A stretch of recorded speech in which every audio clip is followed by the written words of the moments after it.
Bonjour tout le monde, là je suis en route pour aller tourner la seconde vidéo FAQ et je voulais juste faire une petite aparté parce que en période de chasse comme ça c'est un petit peu dangereux d'aller se balader en forêt. Donc je voulais vous donner juste des petits conseils parce qu'on a vu qu'il y avait pas mal d'accidents ces derniers temps. Donc vous avez là ici sur cet arbre un panneau que normalement les sociétés de chasse sont obligées de poser sur l'entrée de leur territoire de chasse et qui explique en fait les différents jours qui sont chassés. Donc tout simplement essayez d'éviter ces jours-là ou sinon sortez couverts. Donc bonjour tout le monde et bienvenue dans cette nouvelle vidéo, cette deuxième partie de la vidéo de la FAQ des 3000 abonnés. Donc aujourd'hui je vais simplement terminer de répondre aux très nombreuses questions que vous m'avez posées dans le cadre de cette FAQ. Alors on commence tout de suite avec une question de Oggy qui me demande: comment penses-tu qu'une pratique païenne spirituelle puisse être diffusée et s'inscrire dans notre époque sans passer pour un délire New Age et ou sans être associée à une idéologie nostalgique d'une certaine époque? Et une autre pour la route, quelles sont pour toi les valeurs qu'un paganisme moderne devrait porter? Pour répondre à ta question, je pense en fait qu'il faut que déjà tous les païens, et en tout cas ceux qui sont intéressés par cette démarche et cette religion, commencent à faire un travail individuel pour essayer de purger leur façon de voir le monde, leur paradigme, de tous les éléments qui ont été amenés par les monothéismes, c'est-à-dire le Dieu unique, c'est-à-dire la conception du Dieu tout-puissant, c'est-à-dire le refus du manichéisme par exemple, c'est-à-dire la conception dualiste du monde avec le bien d'un côté, le mal de l'autre. Ne pas avoir forcément besoin d'avoir un texte sacré de référence systématiquement et essayer de faire un travail justement par soi-même plutôt que d'être obligé d'aller chercher ce qui est bien, ce qui est mal dans un texte. Ça va passer aussi par le refus de la vision biblique de la relation entre l'homme et la nature, c'est-à-dire que dans la Bible il est indiqué que la nature, que les êtres vivants, les animaux, les plantes, etc. ont été mis sur terre par Dieu uniquement pour servir l'homme, alors que le paganisme propose lui une vision du monde où l'homme, les animaux, les végétaux, les éléments, etc. font partie d'un tout qui est notre monde, tout simplement. Par rapport aux dérives un petit peu New Age, alors ça tout simplement je dirais peut-être s'intéresser à l'histoire, parce que c'est vrai que ces derniers temps on a énormément fait de progrès sur l'histoire, l'archéologie, etc. Donc on a beaucoup de nouvelles connaissances qui nous sont parvenus par rapport effectivement au 19e siècle, l'époque où les grands principes New Age ont commencé à émerger. On a eu cette espèce de retour du paganisme, mais teinté un petit peu d'ésotérisme, parfois mêlé même d'ésotérisme chrétien. Enfin, on a un petit peu tout mélangé parce que tout simplement on ne connaissait pas bien, on avait beaucoup d'incertitudes. C'était vraiment, l'Antiquité était une grosse zone d'ombre, le paganisme était une grosse zone d'ombre aussi, donc aujourd'hui on en sait beaucoup plus, donc on peut essayer justement d'aller se pencher sur l'histoire, l'archéologie, comme je le fais dans mes vidéos. Après ça n'empêche pas de garder une partie un petit peu ésotérique, d'interprétation, de choses que l'histoire et l'archéologie ne fait pas forcément, mais en tout cas pas forcément tomber dans systématiquement une interprétation qui est biaisée par des théories qui datent d'il y a un siècle ou deux et qui ont été totalement aujourd'hui démontrées comme étant fausses par l'archéologie justement. Donc ensuite par rapport aux récupérations que tu évoques, en fait je pense que le paganisme doit avant tout être une religion de grand rassemblement, c'est-à-dire par-dessus ce qui peut nous diviser au niveau des opinions. Et en final c'est le but de toutes les religions, puisque de tout temps, dans tous les peuples, dans toutes les cultures, évidemment forcément chacun a une opinion différente de son voisin, chacun a un intérêt différent de son voisin, ce qui fait tout un tas de divisions qui peuvent naître au sein même d'un peuple, d'une communauté, et justement la religion a pour but de venir et réunir en fait tous ces gens simplement les réunir autour d'une conception commune du monde. Et c'est ça qui est important au final, parce que il faudrait que, je pense que les gens qui ont plus une vision universaliste de gauche fassent preuve d'ouverture d'esprit et admettent qu'il y a une dimension identitaire dans le paganisme, et identitaire, ça ne veut pas forcément dire qu'on veut exterminer le reste de la planète. Et de l'autre côté, il faut que ceux qui ont une version plus identitaire admettent aussi que le paganisme est une religion qui est réputée comme étant tolérante. Mais après, encore une fois, le mot est important, puisque la tolérance, ça ne veut pas forcément dire que l'on aime tout le monde. Donc voilà, je pense que le paganisme doit avant tout être une religion, une spiritualité qui rassemble et pas forcément qui divise. Donc chacun doit mettre un petit peu d'eau dans son vin. C'est la raison d'ailleurs pour laquelle je ne tiens pas spécialement à politiser cette chaîne, parce que mon discours s'adresse à l'ensemble des païens et pas forcément à une catégorie politique en particulier. Ensuite, pour la seconde partie de ta question, par rapport aux valeurs que devrait porter le paganisme, je pense avant tout en fait, à une re-responsabilisation des gens. Parce que ça, c'est quelque chose qui a été apporté par le monothéisme, et le christianisme en particulier, c'est la déresponsabilisation de tout un chacun, et notamment avec le mythe du péché originel, donc le fait qu'on rejette la faute sur la femme d'avoir croqué dans le fruit défendu, et qui a provoqué l'expulsion d'Adam et Ève du paradis. Et aussi le fait qu'on a ce Dieu tout-puissant qui est là, qui dirige qui dirige tout, et du coup tout ce qui arrive est du fait de Dieu, et du coup en fait on peut faire un peu ce qu'on veut, ça va être autorisé par Dieu, et même si ça ne l'est pas autorisé, hop là un petit coup de confessionnal, et puis hop là c'est reparti, on peut faire tout ce qu'on veut. Dans le paganisme, je pense qu'on doit avant tout se responsabiliser, répondre de ses actes. Parce qu'aujourd'hui, c'est vrai que ces valeurs chrétiennes, elles sont quand même vachement restées dans notre société, même qui est laïque. Vous avez raison, ce n'est pas de notre faute, c'est de la vôtre. Pour donner un exemple flagrant, par exemple, je pense à ces gens qui ont fumé 2 paquets de clopes pendant toute leur vie et qui, une fois qu'ils ont chopé le cancer, ils font un procès à Marlboro. Je veux dire, on sait que fumer c'est dangereux et que c'est nocif pour la santé depuis très longtemps, et pourtant ça les a pas empêchés de se renseigner ou de fumer. Donc au bout d'un moment, il faut arrêter toujours de rejeter la faute sur les autres et essayer d'assumer ses actes. Et ça rejoint la notion d'honneur, qui est aussi pour moi une des principales vertus qui devrait être portée par le paganisme, puisque l'honneur c'est justement la responsabilité, se sentir investi d'une responsabilité par rapport à sa famille, par rapport à ses actes, et donc les porter porter ses couilles, comme on dit. Ensuite, j'ai une question qui m'a été posée par Maxime, qui me demande quels sont selon toi les principaux éléments païens de la trilogie Le Seigneur des Anneaux. Et ça rejoint une question de Togerix qui me demandait que penses-tu de l'œuvre de Tolkien et connais-tu des œuvres de fantasy qui pourraient fournir une bonne approche de la mentalité païenne? Donc alors je pense pas être très bien placé en fait pour répondre à cette question, étant donné que je dois avouer que je connais assez mal l'œuvre de Tolkien. Et donc bien sûr j'ai vu les films Seigneur des Anneaux, j'avais commencé à lire les livres aussi, mais c'est vrai que globalement je connais quand même assez mal l'œuvre de Tolkien. Pour moi, même si effectivement elle est inspirée d'un univers païen, donc avec les nains, les elfes, etc., qui renvoie directement à la mythologie germanique. C'est d'ailleurs pas Tolkien n'est pas le seul artiste à s'être inspiré de ça. On a des tas d'artistes qui se sont inspirés de tout cet univers un petit peu qui est un petit peu fantastique. Donc j'entends souvent dire que l'œuvre de Tolkien est païenne, mais bon, même si elle est inspirée de cette mythologie, pour moi elle l'est pas vraiment, parce que l'œuvre de Tolkien c'est quand même extrêmement dualiste comme vision des choses, c'est-à-dire qu'on a vraiment le camp du bien d'un côté et le camp du mal absolu de l'autre. Donc c'est extrêmement biblique en fait comme interprétation. L'œuvre a beau être de très grande qualité et fascinante, je pense pas qu'il faille se baser sur le monde de Tolkien pour essayer de réinterpréter le paganisme. D'ailleurs Tolkien lui-même, si je ne dis pas de bêtises, il était chrétien. Alors, je ne sais pas s'il était catholique ou protestant, mais il me semble qu'il était chrétien et même assez pratiquant. Peut-être que je fais erreur. Mais après, pour répondre donc, à la deuxième partie de la question de Togerix par rapport aux œuvres de fantasy, la fantasy ça reste la fantasy, donc justement c'est par définition, c'est quelque chose qui est totalement inventé, c'est un univers qui est créé, inventé par un auteur. Alors je connais pas trop la fantasy parce que c'est pas trop un monde qui m'attire, c'est pas trop un univers qui m'attire. Mais bon, je pense que par définition, la fantasy c'est la fantasy, et que du coup justement, même si ça va être inspiré, alors souvent des mythologies païennes, parce qu'elles sont extrêmement riches et c'est une très bonne source d'inspiration, mais justement c'est des univers qui sont créés par leur auteur et pas forcément dans le but de coller à une éthique païenne, mais plutôt de coller simplement à leur imagination. Donc ensuite j'ai une question de YodeDev qui me demande le rapport à la mort ou l'après-vie. Donc là la question est un peu vaste, en fait je sais pas si tu me demandes mon rapport à la mort et à l'après-vie ou celui qui pouvait exister dans le paganisme. Donc historiquement parlant, pour répondre assez brièvement, donc, on a quand même pas mal de différences entre les conceptions romaines, grecques, celtiques, etc.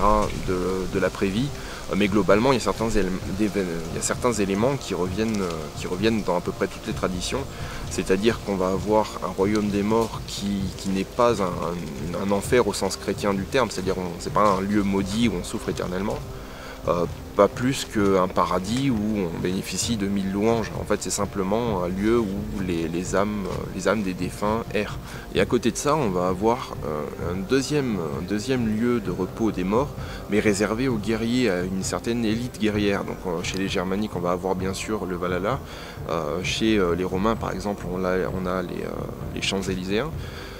Donc on a toujours cette conception qui a un lieu réservé pour ceux qui sont morts avec bravoure à la guerre. Et on observe également pas mal de traces d'un culte de la réincarnation dans l'ensemble des mythologies européennes, en particulier chez les Celtes où là carrément on a des sources, par exemple César qui nous dit que les Celtes croyaient en la réincarnation. Donc ce royaume des morts qu'on observe dans les différentes traditions, c'est peut-être en fait tout simplement un lieu transitoire, un lieu de passage en fait pour les âmes des morts qui vont siéger là un petit moment avant de revenir sur Terre en fait dans un nouveau corps, et dans le but de la multiplication des expériences et la multiplication de l'amélioration en fait, de l'âme au fur et à mesure des expériences de vie.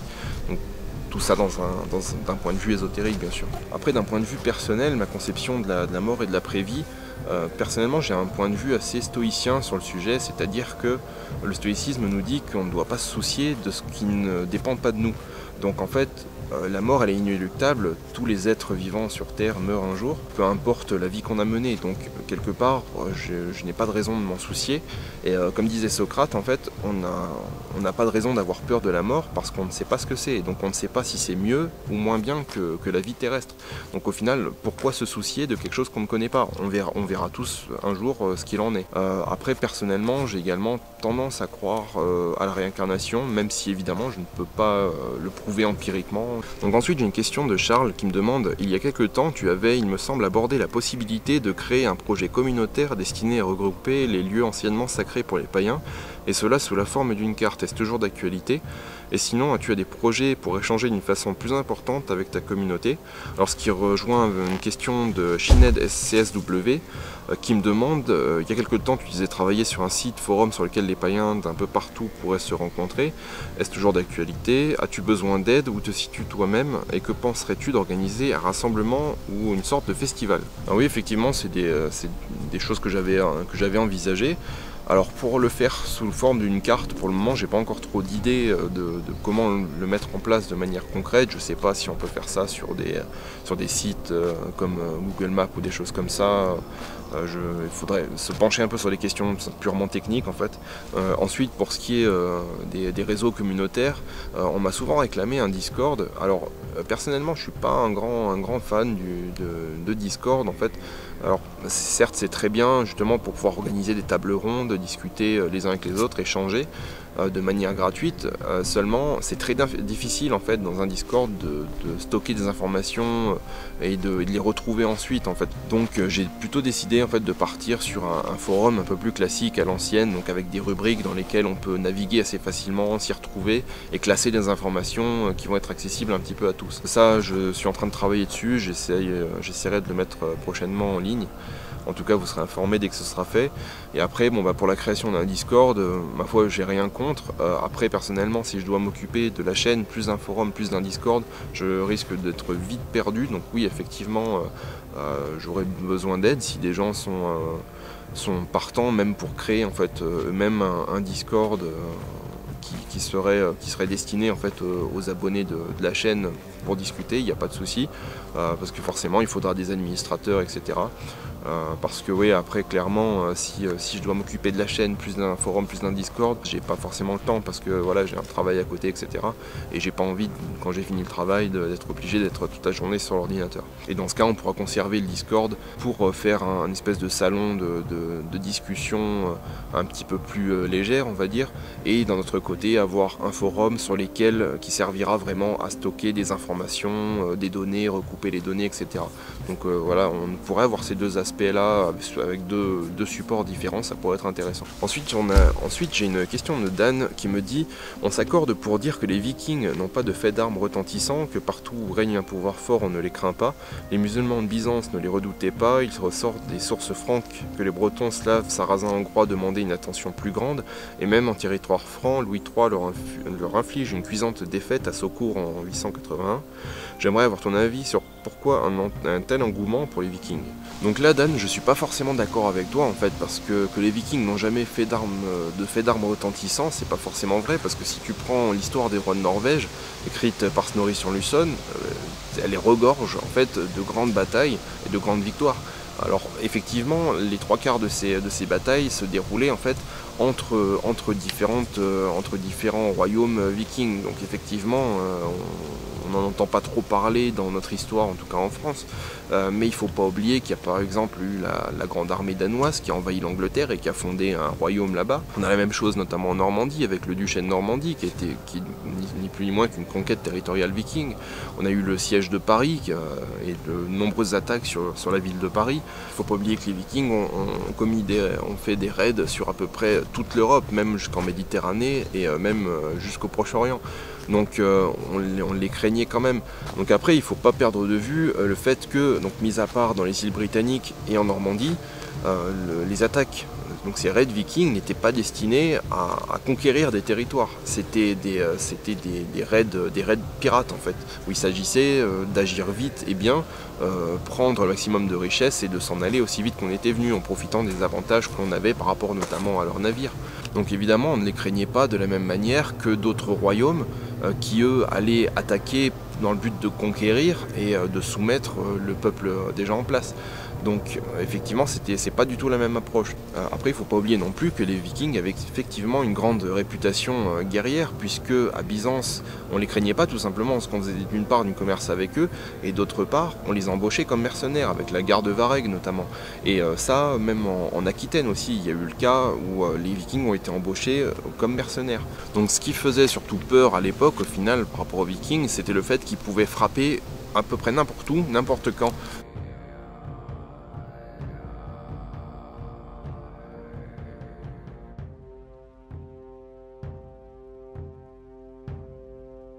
Ensuite, en ce qui concerne l'engouement pour les Vikings, déjà, il faut savoir qu'il ne date pas d'hier.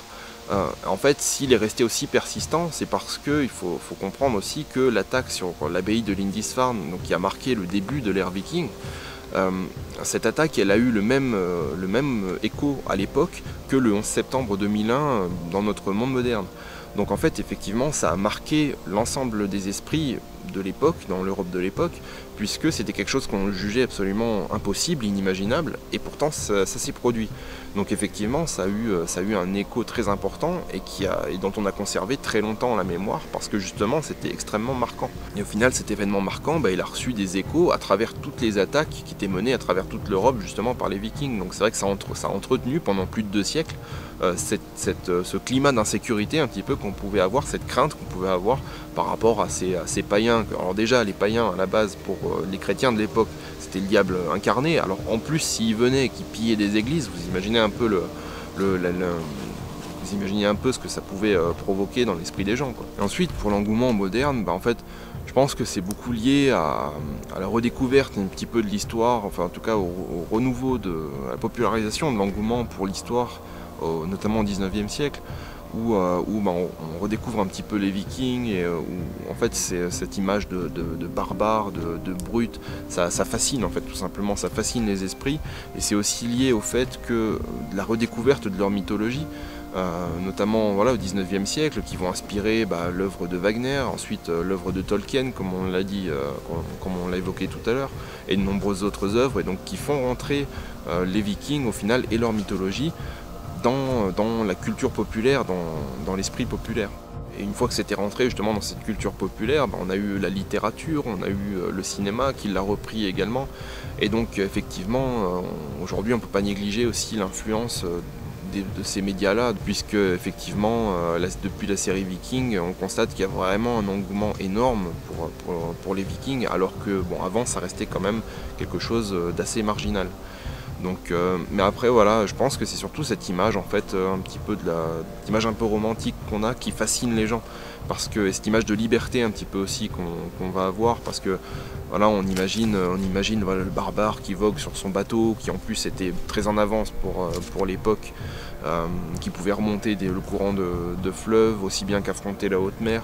On avait quand même une certaine fascination pour ça, et aussi par leur absence manifeste de peur de la mort, etc. Donc tout ça a bouleversé en fait le dogme chrétien et puis le paradigme chrétien. Donc c'est vrai que je pense que c'est ça aussi qui a fait que ça a marqué les esprits, c'est qu'on a une certaine fascination pour ce monde qui était si différent du monde chrétien occidental qui se développait à l'époque. Ensuite, une question de Basco qui me demande: il y a une théorie qui dirait que l'homme européen blond aux yeux bleus fut autochtone de toute l'Europe durant l'âge de pierre, Homo neanderthalis, et des païens d'aujourd'hui vouent un culte au nordicisme, mettant de côté toutes les autres ethnies européennes païennes. Quel est ton ressenti là-dessus? Donc effectivement, les progrès de la génétique moderne nous apprennent de plus en plus de choses sur Néandertal, et notamment que nous autres Européens, on a un héritage génétique justement de l'homme de Néandertal. Et notamment en fait la pigmentation des yeux et des cheveux, donc principalement la pigmentation rousse et blonde des cheveux et les yeux clairs. Tu le sens arriver le point Godwin ou pas? C'est vrai qu'aujourd'hui, sans parler forcément de culte du nordicisme, mais ça renvoie tout de suite à l'Europe. C'est comme on pense par exemple à la peau noire, ça fait penser tout de suite à l'Afrique. Comme par exemple quand on va penser à un japonais, on va tout de suite penser à un phénotype particulier. Donc effectivement, ces traits de caractère physique renvoient directement à l'Europe, et donc je pense que c'est pour ça aussi que les gens ont envie de le mettre en avant. Et ces caractéristiques physiques, on va aussi beaucoup les associer aux Indo-Européens en fait, puisqu'effectivement les peuples qui habitaient en Europe avant l'arrivée des Indo-Européens, on en a reçu une preuve avec notamment l'homme des glaces aussi, dont on a analysé l'ADN. Il semble que génétiquement parlant, il soit très proche des Sardes actuellement. On a également les Basques qui ne sont pas des peuples d'origine indo-européenne et qui ont des caractéristiques physiques plutôt méditerranéennes, en fait exactement comme les Sardes. Donc effectivement, il semblerait que avant l'arrivée des Indo-Européens, le peuple des bâtisseurs, des mégalithes et tout ça, il semblerait qu'ils aient plutôt un type physique méditerranéen. Et or, ce type physique a changé par la suite, puisqu'après, César nous dit notamment que les Germains et les Celtes également sont grands, blonds ou roux, donc des caractéristiques physiques tout à fait nordisantes. Aujourd'hui, on a beaucoup tendance à dire que non, c'est pas vrai. Par exemple, les Gaulois étaient absolument pas blonds aux yeux bleus, ils étaient tout aussi diversifiés que maintenant. Donc c'est vrai qu'il y a eu des brassages, évidemment. Lorsque les Celtes sont arrivés en Europe centrale, il y avait déjà des gens, et donc il y a eu des brassages de populations. Et vu que ces populations étaient donc manifestement plutôt avec un type méditerranéen, effectivement, ça a pu diversifier le phénotype. Ce qu'on constate, c'est que déjà avec le mythe hyperboréen, chez les Grecs, on avait cette fascination pour le Grand Nord. Et c'est pas forcément là d'un point de vue ethnique, ça va être plus d'un point de vue en fait tout simplement que le Grand Nord, ça représentait l'inconnu. C'était quelque chose qui était totalement inconnu. On était dans notre petit monde méditerranéen à cette époque, on connaissait assez bien ce qui se passait autour de la Méditerranée, mais on ne savait pas du tout ce qui se passait pratiquement au nord des Alpes.